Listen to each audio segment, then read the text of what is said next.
Hello good morning guys, हाजिर हैं एक और शानदार नए व्लॉग के साथ। और आज का व्लॉग कंटिन्यू करते हैं। अभी बिल्कुल एक खास जगह चले, मम्मी की असली वाली ससुराल। मम्मी कितने दिन वहाँ रहे हैं? लगातार 1 साल रुके नहीं रुके? हाँ, मैं 1 साल रहा। तो जो है कि जो असली ससुराल है वो उस घर में 1 साल भी लगातार नहीं रहे। तो आज वहाँ चलते हैं।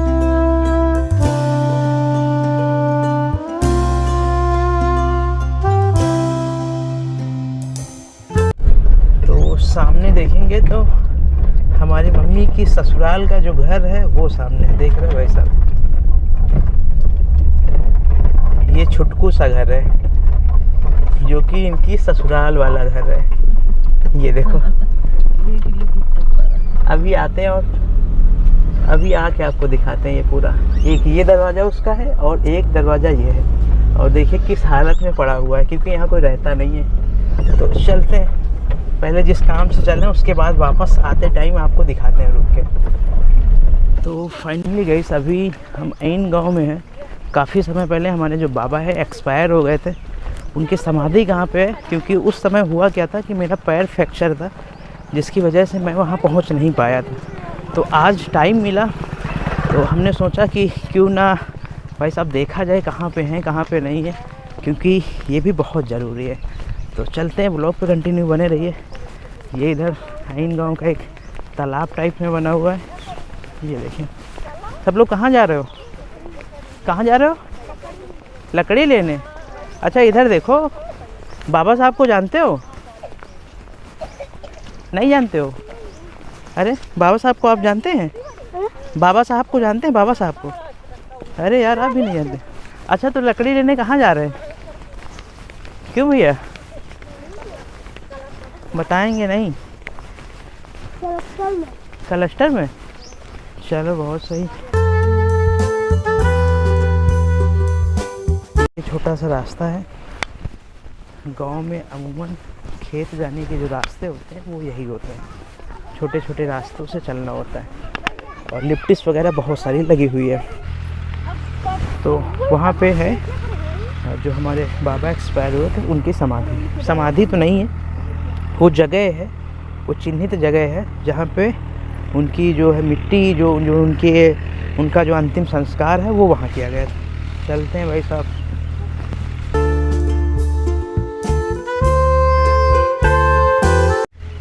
अच्छा यही है? अच्छा ये तो काफ़ी बुरी हालत में है।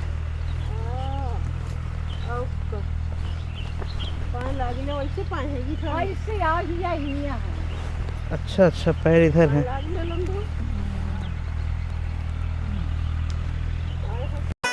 जब भी देखूं फोटो तेरी खुश हो जैसे मन मेरा हो। क्यों कर भूलूं बाबा साहब कितना एहसान यो तेरा हो। जो मारी खातिर करा तने तेरा सू कर जाई मैं।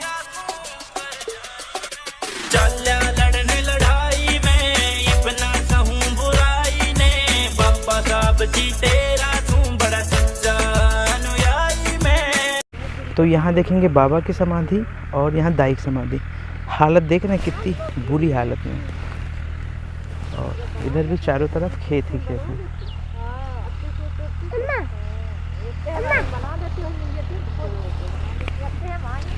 अभी हाल ही में एक्सपायर हुए थे और हमें लगता है अगर यहाँ समाधि वगैरह बन जाएगी ना तो काफ़ी अच्छा लगेगा। लोग आएंगे भी और जो उनका संघर्ष है उसको जानेंगे। वो सारी चीज़ें होनी चाहिए एक छोटी सी समाधि टाइप में, ताकि सारी चीज़ें अच्छे से मैनेज हो सके और लोग फिर आएँ। तो चलते हैं भाई साहब, निकलते हैं यहाँ से। तो गाइस अगर अपने बाबा का नाम बताएं तो उनका नाम था झब्बू लाल गौतम। उनके 4 लड़के थे, 2 लड़कियाँ थीं। सबकी शादी हो चुकी थी। बाबा का काफ़ी संघर्षमय जीवन है। उनको बच्चों से लेके सबको कहीं ना कहीं पढ़ाना। कुछ बच्चे ऐसे थे कि जिनका रुझान पढ़ाई की तरफ कम था और 1-2 बच्चे थे जिनका रुझान पढ़ाई की तरफ ज़्यादा था। कोशिश रहेगी कि उनके संघर्षों को और क्या सारी चीज़ें रहीं उस पर एक आर्टिकल लिखने की फ्यूचर में ऐसा करेंगे, ताकि आप लोगों को भी पता चले कि जो पुराने लोग रहे, खासकर बहुजन समाज के, उनका संघर्ष कैसे रहा, उन्होंने अपने बच्चों को कैसे एजुकेट किया है और कितने संघर्षों के बाद उन्होंने बच्चों का जो लालन पालन है वो कैसे किया, उसको आपको उस आर्टिकल के ज़रिए बताने की कोशिश करेंगे। और सबकी मैरिज वगैरह भी हो चुकी थी, सब लोग अपना अलग अलग सेटल हो गए थे, बाबा यहीं रहते थे। और 2-3 साल पहले हुआ कि एक्चुअली कि उनको जो है मेडिसिन कुछ गलत होने की वजह से उनको ब्रेन हेमरेज हो गया था। काफ़ी लोग कहते थे कि जैसे गांव में होता क्या है कि कुछ लोग कहते हैं कि इनको अगर हाथ नहीं चल रहा तो फालिस गिर गई, ये सारी चीज़ें होती है। एक्चुअली फालिस वगैरह कुछ होता नहीं है। वो होता क्या है कि ब्रेन में जो बहुत सारे जो टिश्यू जो आपके नसें होती हैं वो इधर उधर सर्कुलेट करती हैं, उसमें कोई ऐसी नस या दब जाती है या उसमें कोई इशू आ जाता है, वो गिठा लग जाती है, इसकी वजह से लोगों के ब्रेन हेमरेज हो जाता है। लेकिन गांव में कहते क्या है कि इनको जो है लकवा मार गया है, इसलिए इनका ये पोर्शन काम नहीं कर रहा या ये काम नहीं कर रहा, जबकि ऐसा एक्चुअली होता नहीं है। जो साइंस जो मेडिकल कहता है वो ब्रेन हेमरेज आपके शरीर में, खासकर दिमाग में जो नसें गई हैं, ब्लड का सर्कुलेशन हो रहा है, उस किसी न किसी नस में वो जाम हो जाए या कुछ ऐसा हो जाता है जिसकी वजह से जो है आपको ब्रेन हेमरेज हो जाता है। तो उनको ब्रेन हेमरेज हुआ था, काफ़ी ज़्यादा इलाज भी हुआ, लेकिन इलाज के बाद भी ब्रेन हेमरेज जब होता है ना तो काफ़ी मुसीबतें आती हैं। लेकिन ब्रेन हेमरेज का काफ़ी इलाज होने के बाद 2-3 महीने तक हॉस्पिटल में रहे, लेकिन एक्चुअली क्या ब्रेन हेमरेज था, वो सारी चीज़ें मैनेज नहीं हो पाई और एज भी 75 प्लस हो गई थी, जिसकी वजह से वो एक्सपायर हो गए थे। और आपको बताया कि फ्रैक्चर होने की वजह से मैं उनकी जो वो हुए थे उसमें पहुंच नहीं पाया था। तो व्लॉग पे कंटिन्यू बने रहिए, सारी चीज़ों को कवर अप करके आपको दिखाने की कोशिश करेंगे। तो फाइनली गाइस घूम के वापस आ चुके हैं और जो कार है वो खड़ी हुई है, तो निकलते हैं यहाँ से। काफ़ी टाइम हो गया अभी भी, क्योंकि अभी घर जाना है। टाइम अगर अभी का देखेंगे तो 10:20 हो चुका है। निकलते हैं भाई साहब।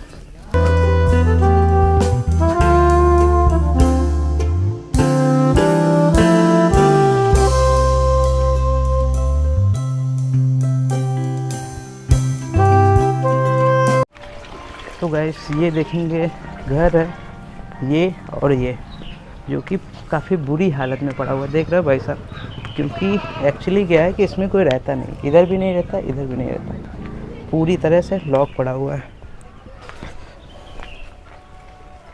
क्योंकि जो बाबा थे वो एक्सपायर हुए और एक्सपायर के बाद उनके 4 जो बच्चे थे वो चारों अलग अलग जगह रहने लगे, जिसकी वजह से ये पूरी तरीके से बंद पड़ा है। बाबा जब हुआ करते थे तो इसकी साफ़ सफाई और सारी चीज़ें होती थी, तो सारी चीज़ें चलती रहती थी। उनके ना रहने से सारी चीज़ें ठप हैं और उनके जो चारों बच्चे हैं, हमारे पापा हो या चाचा लोग हो, वो अलग अलग जगह शिफ्ट हो चुके हैं। क्योंकि एक ये गांव का माहौल है और सारी सुविधाएं भी अवेलेबल नहीं है एज़ कम्पेयर टू अदर जगह के, तो वो सिचुएशन है। हमने कहा आज आपको दिखा दिया जाए कि क्या हालत है। पूरी तरीके से जो है बंद हुआ है, अंदर चाबी नहीं ना, अंदर भी आपको लेके चल के दिखाते हैं। तो ये है सारी चीज़ें।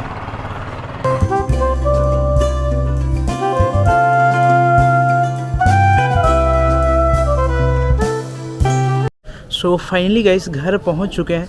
आप लोगों को पता है कि कॉलेज में जो हमारे दिव्यांग भाई थे उनकी स्ट्राइक चल रही थी और लॉ के बच्चे जाते हैं, काफ़ी चीज़ें होती हैं। न्यूज़पेपर की कटिंग वगैरह भी आप लोग देख सकते होंगे, आपको डिस्प्ले पे दिख रहा होगा। कहीं ना कहीं बहुत कुछ हो गया और हमने एक ब्लॉग भी, 2 ऐसे ब्लॉग बनाए थे, 3 बनाए थे, लेकिन तीसरा ब्लॉग नहीं डाला।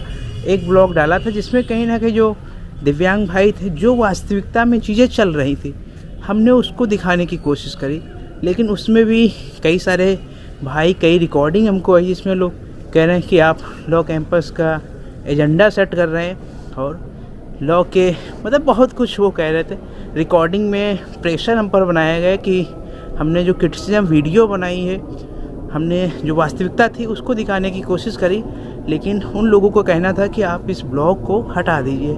लेकिन वो अभी भी ब्लॉग पड़ा हुआ है, डिस्क्रिप्शन में उसका लिंक मिल जाएगा, आप लोग जाइए और देखिए। उसके बाद हमारा जो नेक्स्ट ब्लॉग रहा उसमें जो दिव्यांग भाई हैं एक दूसरे दिव्यांग भाई को धमकी दे रहे थे, झोड़ हो गई थी, झड़प हो गई थी, उसको भी हमने एक्सपोज कर दिया। उसमें भी उनको काफ़ी ज़्यादा ऑब्जेक्शन हुए। देखिए हमारा क्या है कि वास्तविकता में जो चीज़ें चल रही हम उसको दिखाने की कोशिश करते हैं। वहाँ पे वास्तविकता में जो चीज़ें हुई हमने उसको कवर किया और जो चीज़ें चल रही थी उसको दिखाने की कोशिश करी। और हम तो उस ब्लॉग में भी कई बार बोले कि जो हमारे दिव्यांग भाई हैं, जो उनकी जायज़ मांगे हैं, उनके साथ में हूँ। लेकिन एक ऐसी मांग थी जो कि जिसका पॉइंट उनके पास कोई वैलिड पॉइंट नहीं था, इसलिए हमारा उसका विरोध था कि अगर आपके पास वैलिड पॉइंट है तो हम उस मांग के साथ भी एग्री हैं, लेकिन वो मांग आपकी सही नहीं थी, इसलिए मैं उसका विरोध कर रहा था। तो व्लॉग आप लोगों को कैसा लग रहा है ज़रूर बताइए। अच्छे से ब्लॉग आने की कोशिश है, फिर से स्टार्ट करेंगे और अच्छे से ब्लॉग आएंगे, तो ब्लॉग पे कंटिन्यू बने रहिए। आज का ब्लॉग आपको कैसा लगा ज़रूर बताइए। आज का ब्लॉग बस यहीं ख़त्म करते हैं, मिलते हैं कल किसी नए ब्लॉग के साथ। Take care, bye bye.